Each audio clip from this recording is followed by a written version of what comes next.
E ele fala que nem o Mané, eu fiquei pegando.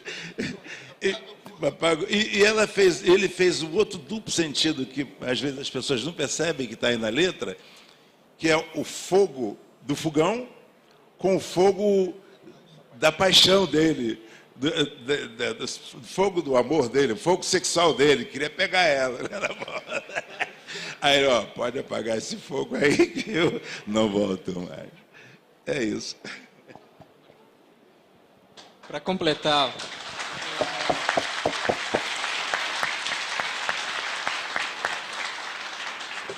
Para completar, justamente isso que o Martinho disse, que é uma característica comum ao Noel e ao Adoniran, né, são as canções serem historinhas, né, com começo, meio e fim. Você entende que o Adoniran é como um conto, né, só que é um conto musicado, tem o começo, meio e fim. E o Adoniran, pouca gente sabe também, ele gostava muito de tango.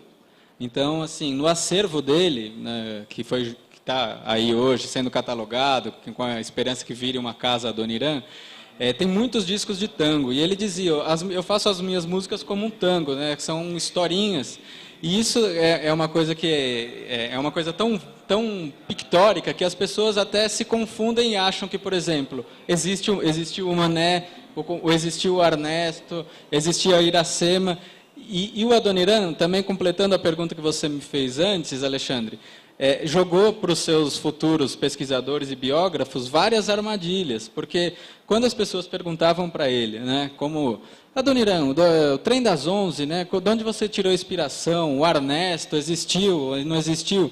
E a gente vai começar a pesquisar, em entrevistas do Adoniran mesmo, ele dá 4, 5, 6 versões diferentes para cada história.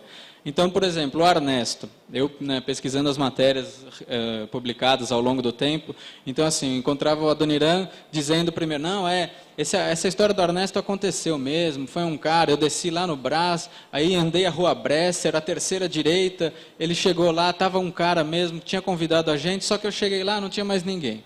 Então, bom, você tem que acreditar, né? Aí depois passam 2 anos, e aí, Adoniran, essa história do Ernesto? Não, nunca existiu, é tudo imaginação da minha cabeça, né? Passa mais 2 anos, aí ele conta, e aí, Adoniran, o Ernesto? O Ernesto existiu, só que é um cara que eu peguei pelo nome, um amigo meu chamava Ernesto, e que realmente essa, pelo que aí deu para se apurar, é a história, né, verdadeira, que ele dedicou um samba ao Ernesto Paulelli, que é uma figuraça, é um paulistano, ainda está por aí, com 90 e tantos anos, mora ali na Moca.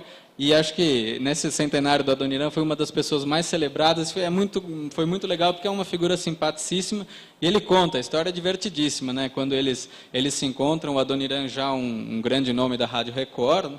E o Ernesto era um violonista, tocava violão nos programas de rádio, e quando ele viu o Adoniran, ele ficou, puxa, né? E o Adoniran olha para ele, e era um costume, o Martinho da Vila sabe bem, filava o cigarro, né? Porque ele acendia um no outro, e ele pediu para o Ernesto, me dá um cigarro. E o Ernesto falou, desculpa, eu não fumo, Adoniran. O Adoniran falou, mas me dá o seu cartão, então. Aí o Ernesto ele faz o gestual, deu o cartão para o Adoniran. Aí o Adoniran olhou, Ernesto? Daí ele falou, não, Adoniran, é Ernesto.